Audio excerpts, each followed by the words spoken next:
죄악으로 간영한 이 소돔과 고모라 성을 멸망시키시겠다는 하나님의 계획을 들은 아브라함이 깜짝 놀랐습니다. 하나님이여, 하나님이여, 어찌하여 악인들과 더불어 의인들도 멸망시키려 하시나이까? 이와 같은 간절한 간청이 있었습니다. 그러나 의인 10사람이 없어서 결국 소돔과 고모라 성이 무너지는구나, 그와 같은 아픈 마음을 가지고 있었던 아브라함. 그러나 한편 롯의 모습은 또 어떠했습니까? 여러분, 이 롯은 아브라함과 헤어져서 소돔과 고모라 성, 물이 많은 곳, 문명이 발전한 곳, 그러나 향락을 추구하니 이 죄악이 관영한 그곳에서 살아간 롯은 나름대로 열심히 살았지요. 그는 물질을 더 많이 벌기 위하여, 그런가 하면은 권세를 얻기 위하여 그처럼 열심히 수고하고 살아가게 되니 나름 성공한 모습으로 설 수 있었습니다. 여러분, 이와 같은 모습은 19장 1절에 어떤 단어가 있는가?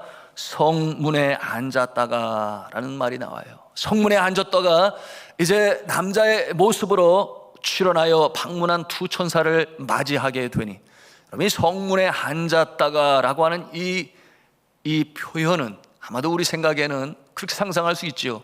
왜 성문에 앉아 있을까? 무슨 장사를 하나? 물건을 파나? 그런 뜻이 아니고, 성문에 앉아 있는 모습은 그 시대의 모습으로 관직에 있는 자의 모습이니 성 안에 들어올 자와 들어오지 못할 자를 구분해 내며 이와 같은 역할을 감당하는 모습이니 나름 그렇게 성공자의 자리에 있었습니다. 이와 같은 내용이 9절에 보면 좀 더 명확해지는데요, 이 천사 둘이 남자의 모습으로 나타나 소돔에 있는 롯의 집에 머물게 되었어요. 그런데 이 두 천사를 보고 범하려고 이 성 안에 못된 자들이 롯의 집에 몰려들었습니다. 그들은 남색하는 자였죠. 성을 영리로 사용하는 자니 그들은 오늘날 말로 하면 남성 동성애 자들이다, 그렇게 말할 수 있겠습니다. 남색하는 자들을 영어로 소도미테스라고 그래요. 소도미테스. 여러분, 이 소도미테스라고 하는 말은 지금도 사용하는 말인데 소돔 사람들, 그런 뜻을 가지고 있어요. 소도미테스. 그 정도로 이 소돔 성 안에는 성적으로 문란한 죄악이 관영한 세상이었던 것을 단적으로 표현하는 것입니다. 그런데 9절에 기록된 말씀을 보니 이 롯의 사회적 신분이 나타나는데 어떻게 기록이 되었는가? 9절에 보니까 이렇게 기록되었어요. 그들이 이르되 너는 물러나라. 또 이르되 이자가 들어와서 고려하면서 우리의 법관이 되려 하는도다. 이제 우리가 그들보다 너를 더 헤아리라 하고 롯을 밀치며 가까이 가서 그 문을 부수려고 하는지라. 롯에게 하는 말이 무슨 말이에요? 우리 동족도 아닌 내가 우리 땅에 와서 이제는 법관이 되려고 하는도다. 그렇게 롯을 향하여 말을 합니다. 여러분, 롯이 그처럼 물이 많은 곳, 그리고 자신이 보기에 더 좋아 보이는 그곳에 가서 그야말로 넓은 길을 택하고 넓은 문을 소원하며 소위 성공이라고 하는 그 꿈을 이루기 위하여 그렇게 애를 써서 비록 관직에 앉게 되었으나 정작 그 땅에 있는 소돔 사람들은 롯을 존중하지 않아요. 존경하지 않아요. 그러니 어떤 뜻입니까? 타 지역에 있는 사람이 우리 지역에 와서 이제는 법관이 되려고 하는도다. 그와 같은 말의 뉘앙스는 내가 누군데 감히 그런 뜻을 가지고 있어요. 그러니 이렇게 몰려와서 자들이 요구하는 바를 요청하는 것 아니겠습니까? 롯은 아브라함과 함께 다니며 여호와를 경외하는, 그러므로 선택받은 자의 한 사람이었습니다. 그런가 하면 함께 단을 쌓고 하나님께 예배하는 자였습니다. 그러나 그의 마음에는 언제나 두 마음을 품어 정함 없는 자의 모습이었으니 한 발은 세상에, 한 발은 하늘나라에. 여러분, 그와 같은 모습으로 자신이 원하는 바를 추구하는 인생으로 살았으니 그 모습이 언제고 세상적인 이익에는 아주 예민하고 그리고 계산이 빠른 자였습니다. 그런가 하면은 도덕적으로 그렇게 건전하지 못했어요. 여러분, 이 죄악이 간영한 소돔과 고모라 성, 그러니 그곳에서 압제당하고 핍박당하는 자들의 그 탄송 소리가, 간청하는 울음소리가 하늘에 상달되었다고 그랬어요. 그곳에 살면서 관직의 위치에까지 올라갔으니 우리가 얼마든지 생각해 볼 수 있지 않습니까? 상상해 볼 수 있지 않아요? 그처럼 자신의 권력을 가지고 물질을 가지고 그런 모습으로 살아갑니다. 그런데 말씀드린 것처럼 이처럼 못된 자들이 성적 욕심을 채우기 위하여 그에게 다가와서 이 천사를 달라고 난리 법석을 피울 때에 이 롯의 태도가 어떠합니까? 여러분, 그들에게 협상 딜을 하게 되니 이 남자들은 내어 줄 수가 없다. 그러나 내 두 딸이 있으니 내 두 딸을 내어놓겠다. 이와 같은 말을 해요. 여러분, 상상할 수 없는 말 아니겠어요? 어떻게 그런 말을 할 수가 있겠습니까? 그 내용이 무엇인가? 내게 남자를 가까이 하지 아니한 두 딸이 있노라. 우리 함께 8절 말씀을 같이 보도록 하겠습니다. 같이 읽습니다. 시작. 내게 남자를 가까이 하지 아니한 두 딸이 있노라. 청하건대 내가 그들을 너에게로 이끌어내리니 너희 눈에 좋은 대로 그들에게 행하고 이 사람들은 내 집에 들어왔은즉 이 사람들에게는 아무 일도 저지르지 말라. 여러분, 12절에 가서 보시게 되면 이 두 딸은 이미 정혼한 사람이 있어요. 예비 사위들이 있습니다. 그럼에도 불구하고 딸을 내어놓겠다. 어떻게 그럴 수가 있는 것입니까? 여러분, 이 롯의 모습이 그러한 것입니다. 세상적인 이익에 욕심이 많은, 여러분, 자신을 찾아온 이 두 사람이 범상치 않아요? 그들을 통하여 자신이 얻고자 하는 그 무엇을 받을 수 있겠다, 그들을 만남을 통하여 내가 원하는 그 복을 받을 수 있겠다 생각을 하니 그들을 내놓지 아니하는 것입니다. 대신 딸들을 내어놓겠다. 이게 말이나 됩니까? 재래의 눈이 어두워서 도덕이 무시되고 이 천륜과 인륜이 무너진 그야말로 이 소돔과 고모라 성에서 그 시대의 그 풍조에 영향을 받게 되니 그저 이 롯의 모습은 그들 가운데 한 사람의 모습으로, 한 죄인의 모습에, 그 모습에 불과하지 않는다 하는 것을 보여주고 있는 것입니다. 그러나 그 모습으로 인해서 도덕적으로 똑바로 서지 못하니 가장으로서의 권위가 서지를 않아요. 여러분, 우리가 알아야 합니다. 가장이 영적으로 똑바로 서 있지 않으면 그 가정의 질서가 유지되지 않아요. 질서가 깨어지고 말지요. 가장이 영적으로 서지 못하면 존경이 사라지지요. 아내가 존경합니까? 자녀들이 존경합니까? 여러분, 그 내용이 권위가 없는 모습이 어떻습니까? 오늘 성경에 나타나는 모습이에요. 이 천사가 멸망당할 것이다. 그러니 빨리 도피해야 된다. 이 내용으로 롯에게 경고합니다. 빨리 가서 가족들에게 알려라. 그러니 롯이 급한 마음을 가지고 자신의 딸들에게 그리고 예비 사위들에게 다가가서 빨리 우리가 도피해야 된다, 피해야 된다, 이와 같은 내용으로 전할 때에 그들이 듣나요? 그들이 듣지를 않아요. 가장으로서의 영적인 권위가 이미 없습니다. 여러분, 그 말씀이 14절에 있는 말씀이에요. 같이 우리 14절 말씀을 읽겠습니다. 시작. 롯이 나가서 그 딸들과 결혼할 사위들에게 말하여 이르기를 여호와께서 이 성을 멸하실 터이니 너희는 일어나 이곳에서 떠나라 하되 그의 사위들은 농담으로 여겼더라. 농담으로 여겼더라 그랬어요. 그래도 자신의 딸을 준 장인어른 아닙니까? 그와 같은 내용으로, 화급을 다투는 내용으로 전할 때 표정만 보아도 알 수 있을 거예요. 그러나 그들이 그 말을 농담으로 여겼더라, 그렇게 반응하고 있어요. 믿지를 못합니다. 그 위급한 상황에서 말입니다. 우리는 이 모습 가운데서 한 가정의 비극을 또한 보는 것입니다. 여러분, 이 롯의 모습은 오늘날 이 시대에 한 단편적인 모습을 보여주는 것이니, 여러분, 예수 믿는 사람들 중에도 신앙인들 가운데서도 그 모습을 보여주고 있어요. 하나님을 믿는다고 하지만 세상 풍조, 소위 대세라고 말하는 말씀드린 대로 넓은 문, 넓은 길을, 그것이 성경의 이 성공의 첩경이라 여겨 나가지만은 정작 하나님을 기쁘시게 하는 일에 인생의 삶에 목표가 없어요. 목적이 없어요. 그와 같은 모습으로 살아가니, 여러분, 이와 같은 모습은 노미널 크리스천이라고 그러죠. 뭐냐면 명목적인 그리스도인들, 이름뿐인 기독교인들, 그와 같은 모습이 얼마나 많이 있는지 알 수가 없어요. 그러니 저들의 인생의 목적이 뭐예요? 출세다, 성공이다, 물질이다, 권세다. 자, 내가 원하는 것으로, 심지어는 하나님이여 내가 원하는 바를 좀 들어주세요, 나의 등 뒤에서 나를 좀 밀어주세요. 그러나 정작 그 내용이 하나님이 기뻐하시는가, 뜻이 하늘에서 이루는 것처럼 이 땅에서도 이루어지기를 원하는 하나님이 원하시는 바인지는 생각하려 들지 않으니, 지난 시간에도 말씀을 드렸어요. 기도의 범위가 나라고 하는 울타리를 넘어서지를 못합니다. 여러분, 우리가 예수를 믿는 목적에 대해 지난 시간에 나누었습니다. 처음 예수를 믿게 될 때는 그렇지 않아요? 예수 믿는 이유가 무엇입니까? 물을 때에 내가 예수 믿고 복받기를 원합니다. 그리고 죽어서는 천국에서 영생 복락 누리기를 원합니다. 누구나 다 원하고 바라는 바이지요. 그것이 틀린 것이 아니지요. 그러나 신앙이 깊어갈수록, 신앙의 세월이 깊어갈수록 그 바라는 바가 점점 성숙해지게 되니 어떤 모습이라고 그랬어요? 예수를 닮기를 원합니다.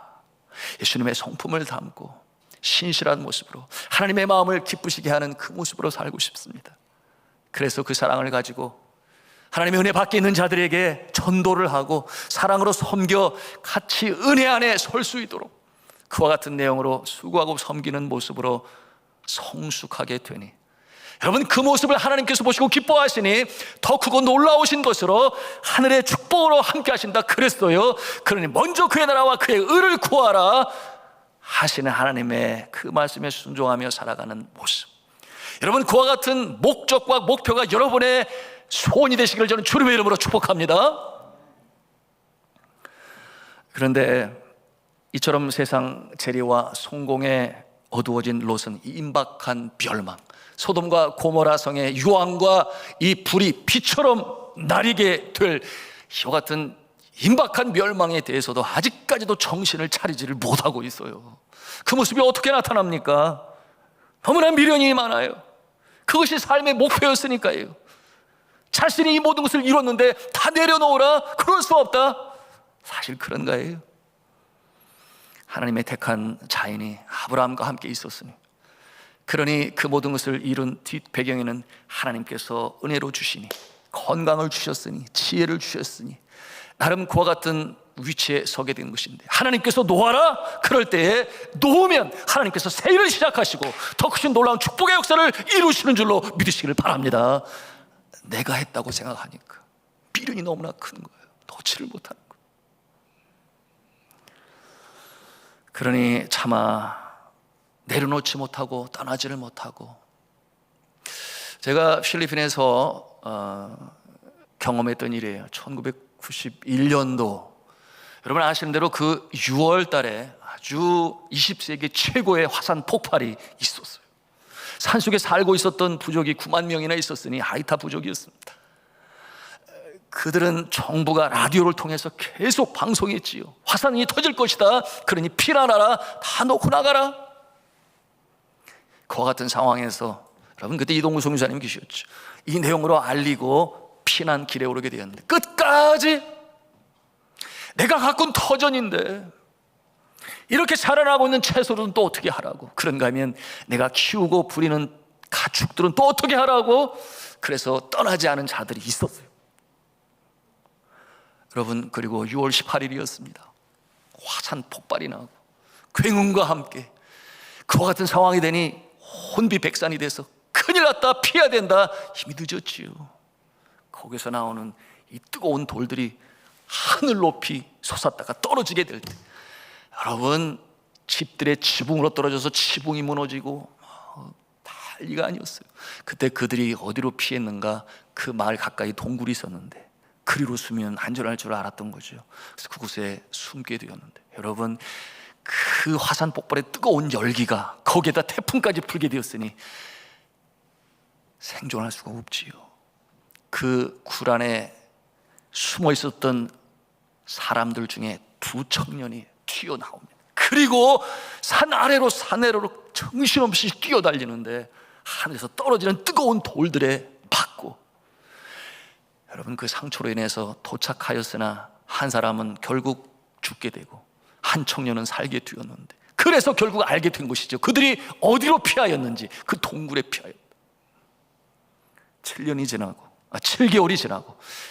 지나고 저와 또한 이동구 선교사님과 그때 이 캠코더가 이렇게 무거웠어요. 하여튼 그것을 또 메고 다른 선교사님 몇 분이 함께 그곳으로 찾아가 보기로 했어요. 올라가는 길이 화산재로 인해서 얼마나 발이 푹 빠지는지 어렵게 몇 시간에 걸쳐서 그곳에 도착했는데 동굴이 없어졌어요. 왜 없어졌는가? 자세히 보니 그때 화산재와 이 바람이 불면서 그 안으로 치고 들어가게 되니 그것이 막히게 되었는데, 겨우 위에 조그만 갭이 있는데 자세히 보니 거기에 그 안에서 뜨거움을 견디다 못해 나오다가 죽은 시신들이 있었어요. 살이 이 열기에 타서 말라붙은, 제가 더 이상 참 표현하기가 너무나 비참하고 끔찍해서 그만두겠습니다만, 하여튼 그래서 그처럼 아까운 생명을 다 잃게 되었으니 놓아야 할 때에 떠나야 할 때에 떠나지 못하고, 여러분, 이 모습이 오늘 이 소돔과 고모라 성에 거주하고 있는 바로 이 롯의 모습과 다를 바가 없음을 우리가 보는 것입니다.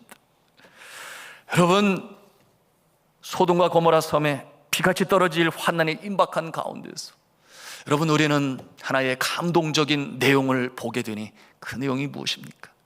강권적인 하나님의 손길을 우리가 오늘 말씀을 통해서 대하는 것입니다. 하나님의 강권적인 사랑의 손길.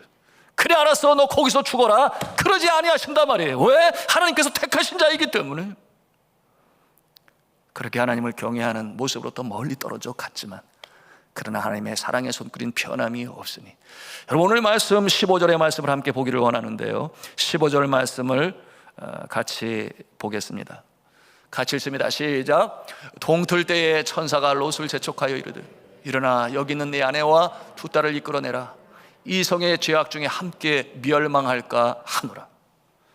전하고 나서 밤이 지나고 아침이 되었어요. 여전히 떠나지를 않아요. 그러므로 찾아가서 강권적으로 떠나야 돼. 사랑의 손길이죠. 그런데도 여전히 이 롯은 내키지가 않아요. 미련이 많습니다. 그 모습으로 인하여 지체하는 모습이 또 연결되어 말씀하니 16절에 뭐라고 기록했어요? 함께 읽겠습니다. 16절입니다. 시작.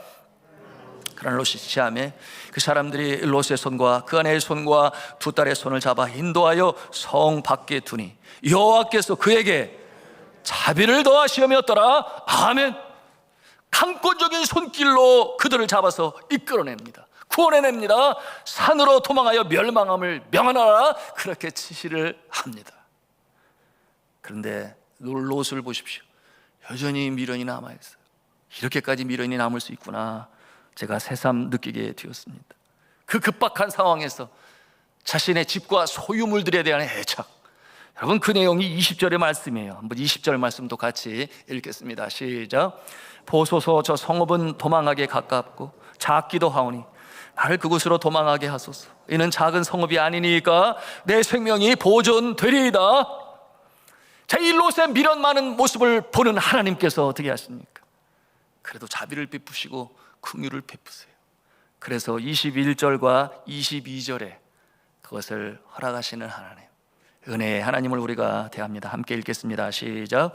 그가 그에게 이르되 내가 이래도 내 소원을 들었은즉 네가 말하는 그 성읍을 멸하지 아니하리니 그리로 속히 도망하라. 내가 거기 이르기까지는 내가 아무 일도 행할 수 없노라 하였더라. 그러므로 그 성읍 이름을 소알이라 불렀더라. 아멘. 자, 사랑하는 성도 여러분, 우리가 여기서 무엇을 봅니까? 하나님의 전적인 은혜. 여러분, 하나님께서 택하시기로 마음을 먹은 자에게 향하시는 하나님의 이 견인의 역사하심까지 사랑을 베푸세요. 여러분, 그러므로 롯이 구원을 받게 되었을 때 그것이 롯이 무엇이 잘나서입니까? 아무리 살펴보아도 잘난 것이 아무것도 없어요. 그런데 하나님의 구원의 은혜가 이렇게 임하게 돼요. 여러분, 우리 인생이 그러지 않습니까? 우리가 어떻게 구원을 받았습니까? 날 위하여, 나의 죄를 위하여 십자가에 달려 돌아가신, 그러므로 영생을 갖게 하시고 이 땅에 살아가는 동안 하나님의 자녀로서 천국 백성으로 살게 하시니 이것이 은혜로 주어진 줄로 믿으시기를 바랍니다. 그러니 우리가 감사해야 할 수 있어요. 그런데 우리가 이렇게 의아해 할 수 있어요. 그렇구나, 그렇게 뺀질뺀질하게 하나님의 말에 순종하지도 않고, 그리고 세상 좋아 향락에 가 있는 자도 이렇게 구원을 받을 수 있구나, 그런 의아함을 갖지 않을 수가 없어요. 여러분, 하나님께서 그처럼 믿음이 연약한 자를 왜 구원하셨을까요? 여러분, 오늘 말씀을 통해서 우리의 영적 교훈으로 우리가 갖기를 원하는데요, 그 내용이 29절에 답으로 우리가 볼 수 있습니다. 우리 29절 말씀을 함께 읽겠습니다. 시작. 하나님이 그 지역의 성을 멸하실 때, 곧 롯이 거주하는 성을 엎으실 때에 하나님이 아브라함을 생각하사 롯을 그 엎으시는 중에서 내보내셨더라. 아멘. 하나님께서 아브라함을 생각하사 그랬습니다. 우리가 지난 시간에 나누었습니다. 의인할 사람이 없어서 결국 아브라함도 물러서지만, 그러나 아브라함이 끝까지 간청을 하지요. 하나님이여, 하나님이여, 악인들과 의인을 함께 멸하라 하시나요? 여러분, 그의 간청을 하나님이 들으셨습니까? 아니 들으셨습니까? 아브라함을 생각하사 하나님께서 이처럼 은혜를 베푸심을 우리는 볼 수 있어야 하겠습니다. 여러분, 이것이 중보자 또 중보기도의 능력이라고 우리가 지난 시간에 함께 나누었어요. 나 자신을 위한 기도가 아닙니다. 나의 사랑하는 그 누군가를 위하여 내 중심으로 간절히 주님 앞에 강청하며 눈물로 기도하는 것이니, 이 기도는 이기적인 기도가 아니에요. 이 기도는 이타적인 기도가 되니 하나님이 가장 기뻐하시는 기도라 그렇게 함께 나누었습니다. 그것이 바로 아버지의 마음이요 주님의 마음이시죠. 우리가 이것을 알아야 합니다. 여러분, 이 중보기도, 여러분, 이 중보기도가 응답이 되는 것은 내가 사랑하여 기도하는 그 누군가의 믿음 때문이 아니에요. 기도하는 자의 행실이 또는 성품이 신앙이 신실해서가 아니라 중보로 기도하는 자의 믿음을 보시고 하나님이 역사하시는 줄로 믿으시길 바랍니다. 너무나 중요한 진리인 것이죠. 중보기도의 응답의 역사가 나타나는 것은 중보로 기도하는 자가 얼마나 주님 앞에 신실한 모습으로 살아가느냐, 얼마나 믿음의 확신을 가지고 주님 앞에 기도하느냐. 이 믿음이 없이는 아무리 기도를 해도, 여러분, 그와 같은 모습은 그야말로 참 세상 말로 꽝이라고 표현할 수 있어요. 무슨 뜻인가 하면, 아무리 새벽으로 깨워 기도를 해도, 많은 헌금으로 또는 헌물로 주님께 드린다 할지언정, 그런가 하면은 봉사하는 일로 그렇게 수고를 할지언정, 여러분, 그와 같은 마음에 믿음이 없으면, 행실이 없으면, 하나님 기뻐하시는 신실한 모습이 없으면 그와 같은 자의 기도는 어떠한 모습이 될 것인가, 우리는 생각해 볼 수 있어야 돼요. 아브라함을 보면서 우리가 생각하는 것입니다. 여러분, 기독교와 우리나라의 무속신앙에 큰 차이점이 있어요. 어떠한 차이점인가? 무속신앙은 지성감천이라고 하는 그와 같은 그 신앙을 가지고 있으니, 여하튼 정성으로 간절히 빌고 또 빌고 또 빌면 그것이 하늘의 상달이 되고 하늘을 감동시키니 응답이 나타날 것이다. 그래서 새벽에도 깨어서 정한수를 떠놓고 비나이다, 비나이다, 비나이다, 멀리 떠나 있는 자녀를 위하여 또는 남편을 위하여 여하튼 비나이다, 비나이다, 그렇게 간절히 간구를 해요. 여러분, 그러나 그와 같은 간절함 귀하지요. 그러나 뭐와 상관이 없는가? 도덕성하고는 상관이 없어요. 윤리성하고는 상관이 없어요. 그저 내가 열심히 빌면 될 것이다. 그러나 기독교는 그렇지 아니하니, 여러분, 하나님께서 기뻐하시는, 하나님께서 축복하시는, 하나님이 친히 그 심령 가운데 성령으로 역사하시는 그와 같은 모습으로 하나님께 간구할 때에 응답이 나타나고 역사가 나타나는 줄로 믿으시길 바랍니다. 너무나 중요한 것이에요. 여러분, 이와 같은 명제를 보면서 우리가 도전과 소망을 동시에 갖습니다. 하나, 도전은 무엇입니까? 내가 아무리 누구를 위하여 기도한들, 내가 살아계신 하나님을 창조주로 계심을, 구세주로 확실한 믿음이 없이는, 그리고 주님의 앞에서 신실한 모습이 아닌 상태로 아무리 기도를 열심히 한들, 그것은 아니라고 하는 것이에요.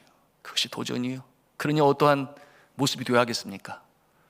너희는 먼저 그의 나라와 그의 의를 구하라. 믿음 가운데 신실함으로 사는 자의 중보 기도를 하나님이 들으심을 믿으시기 바랍니다. 두 번째, 소망이라는 것이 무엇입니까? 그렇구나, 내가 기도할 때에, 사랑하는 그 누군가를 위하여 기도할 때에 하나님께서 그 믿음이 연약한 자를, 아직 그 행실이 주님 보시기에도 사람 보기에도 영 아닌 것 같은데, 그럼에도 불구하고 하나님께서 나를 보시고 내 믿음을 보시고 하나님께서 역사하심을 믿으시기 바랍니다. 이것이 소망이라고 하는 것이. 그러니 그와 같은 마음을 가지고 주님 앞에 기도할 때 하나님 응답하신다. 오늘 롯을 보면서 우리가 생각하는 거예요. 아브라함을 보시고 그 믿음을 보시고 믿음 없는 롯을 구원하시는 하나님. 그러니 제일 중요한 게 뭐예요? 그런 말 쓰죠. 요나가 문제입니다. 요나가 정말 중요한 것임을 우리가 알아야 하겠습니다. 여러분, 성경에서 이 비판받는 인물 중에 하나가 누구인가? 탕자, 여러분 아시죠? 탕자. 참 불효자 아니겠습니까? 아버지가 아직 세상 뜨기 전에 나의 몫을 달라고, 그것은 불효인데 내 몫을 달라고 그렇게 간청을 하고 또 간청을 해서, 그래서 아버지가 결국 그의 몫을 내어주게 되는데, 여러분, 그가 얼마나 자유롭고 신났을까요? 처음에 말입니다. 그래서 먼 나라에 가서 향락을 즐기고 결국 나중에 그 모습이 몰골이 초라해지지, 허랑방탕하여 그와 같은 모습이 되고 말았습니다. 그런데 상상을 해보는 거예요. 여러분, 이 장남된 형이 기도했을까요? 빨리 돌아오라고, 동생이 돌아오라고. 그러지는 않았을 것 같아. 왜냐하면 정말 그런 마음이 있었다면 아마 집을 나서서 찾으러 여기저기 다녔겠지요. 그래서 성경은 그런 내용이 없어요. 왜 그런가 하면 당시의 풍습으로 보면 우리가 이렇게 상상해 볼 수 있으니, 동생이 다시금 돌아오게 되면 사랑이 많은 아버지가 가만히 있겠어요? 그 동생을 위하여 다시금 재산을 분배하게 될 것이니, 그러니 내게 올 목도 또 그 녀석에게 가겠다, 뭐 이런 생각을 가질지 모르겠어요. 그러니 만일에 하나 형이 기도를 한다면 어떤 기도를 할 것 같아요? 동생이 오지 않게 해 주옵소서. 아마도 이런 기도를 드렸지 않았을까. 그러나 반대로 아버지는 어떤 기도를 했을까요?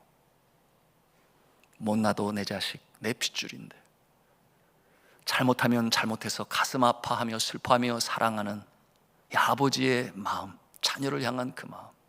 그러므로 노심초사, 이제는 떠난 지가 여러 날이 되었는데 가진 돈도 다 썼겠다, 얼마나 힘들까 생각을 하니 낮이고 밤이고 문전에서 언제나 아들이 돌아올까 사랑하는 마음으로 기도를 하지 않았을까요?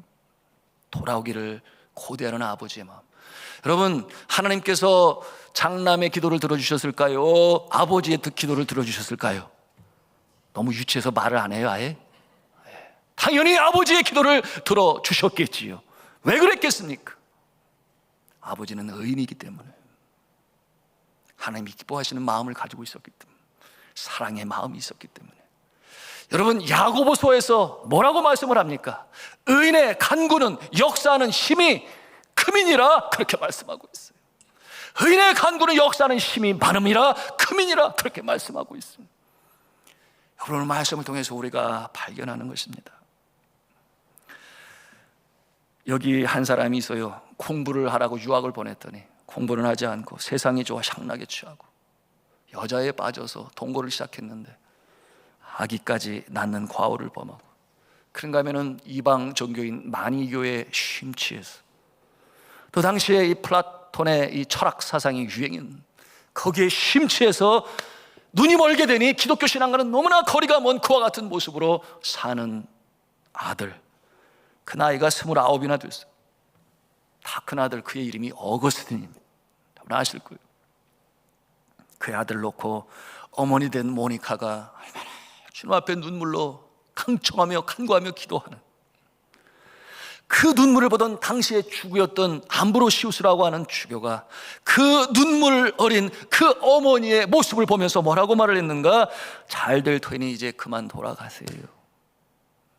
그처럼 눈물의 자식은 결코 망하는 일이 없습니다. 이와 같은 내용으로 위로하고 힘을 주는데, 그 위로를 듣고 모니카가 그 자리에서 일어나서 집으로 돌아가게 되는데요.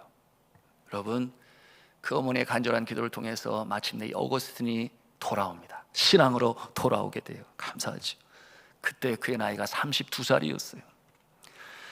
눈물을 강물처럼 쏟으며 회개하고 참회하며 주님 앞에 돌아왔어요.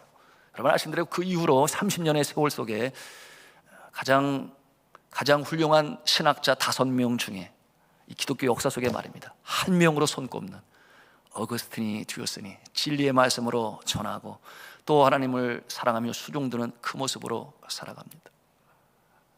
그는 그의 참회록에서 이렇게 기록을 했어요. 나의 회심은 내 어머니의 기도 때문입니다. 나는 이 사실을 주저없이 인정합니다. 하나님께서 내 마음에 진리가 무엇보다 중요하다는 것을 깨닫게 하시고 그 밖에는 아무것도 바라지 않고 생각하지 않고 집착하지 않게 하시는 마음을 주신 것은 바로 어머님의 기도 때문입니다. 그렇게 큰 유익을 볼 수 있도록 한 것이 어머니의 기도였던 것을 나는 의심치 않습니다. 이와 같은 내용으로 참회록에 기록을 해요. 그러면 우리가 생각해 보고자 하는 것은 이것입니다. 그렇다면 모니카는 어떠한 어머니였을까? 이 타락하고 죄 가운데 있었던 어거스틴을 늦은 나이에라도 돌아오게 한 그 어머니 모니카의 모습은 어떠한 모습이었을까? 그 모습을 기록한 문헌은 이렇게 그녀를 평가하고 있어요. 모니카는 경건한 여인으로서 인내와 온유의 성품으로 사람들을 화해시키고 인내와 눈물의 기도로 사람들을 하나님께로 인도하는 비범한 삶을 살았다. 모니카는 인내와 기도로 전도로 그의 남편을 하나님께로 인도했고 자기를 오해하고 미워하던 시어머니도 인내와 온유로 굴복시키고 말았다. 모니카는 싸우는 사람들의 화해자로 등장하곤 하였다. 말씀을 맺습니다. 우리는 영적인 같은 원리를 발견하게 됩니다. 사랑하는 성도 여러분, 하나님께서는 중보로 기도하는 자의 기도를 들으시는데 여러분이 중보 기도자가 된다면 나는 어떠한 모습으로 주님 앞에 서 있는가 돌이켜볼 수 있어야 하겠습니다. 그러나 동시에 우리는 이 모습을 또 생각해야 하겠습니다. 지금까지 살아오면서 내가 오늘도 이 예배 자리에 서서 하나님을 찬송하며 예배하며 기도할 수 있게 된 것은 누군가가 나를 위하여 기도하기 때문에, 그것이 나의 어머니가 될 수도 있고 그것이 나의 아버지요 또는 남편이요 아내일 수도 있고 나의 자녀일 수도 있겠지요. 여러분, 그와 같은 기도에 그 은혜를 힘입어 우리가 이 자리에 서 있음을 우리는 기억하며 감사할 수 있어야 하겠습니다. 그와 같은 자의 자리에 오늘도 마찬가지예요. 내일도 마찬가지예요. 부모님뿐만 아니라 여러분의 구역장님이 그럴 수 있고 구역원이 그럴 수 있고 사랑하는 그 누군가가, 여러분 그런가 하면 교회 안에 성도의 믿음을 위하여 기도하는 장로님이 되실 수도 있고 또한 성도들이 믿음으로 설 수 있도록 기도하는 주의 종일 수도 있습니다. 그 같은 기도를 통하여 우리가 믿음 앞에 서게 되니 감사한 마음을 잃지 말아야 하고, 그런가 하면 두 번째 한 걸음 더 나가서 주여 나도 중보 기도자가 되게 하여 주옵소서. 그러므로 내가 주님 앞에서 진실한 모습으로 믿음 가운데 주님 앞에 눈물로 강청을 하게 되니 그것 또한 역사가 일어납니까? 깜짝 놀랄만한 일들이 나타나죠. 믿음 없는 롯을 구원하시는 역사가 있었던 것처럼, 그렇잖아요. 우리가 기도할 때에 우리의 믿음을 보시고 하나님이 그곳에서 그에게 역사하시니 놀라운 일들이 나타나지요. 구원의 역사, 영혼을 소생시키는 역사, 그런가는 질병 가운데서 치유하시는 역사, 우리 자녀들이 믿음으로 돌아오는 역사, 그런가 하면 우리 일터에서 사업장에서 뿐만 아니라 우리가 섬기는 교회 안에서도 마찬가지예요. 이 놀라운 역사가 나타나게 되는 것이니 진노 가운데서도 은혜를 베푸시는 하나님, 진노 가운데서도 구원을 베푸시는 하나님, 이 하나님의 위대하신 구원의 역사가, 축복의 역사가 여러분 자신들을 통하여 아름답게 이루어질 수 있기를 저는 주님의 이름으로 축원합니다.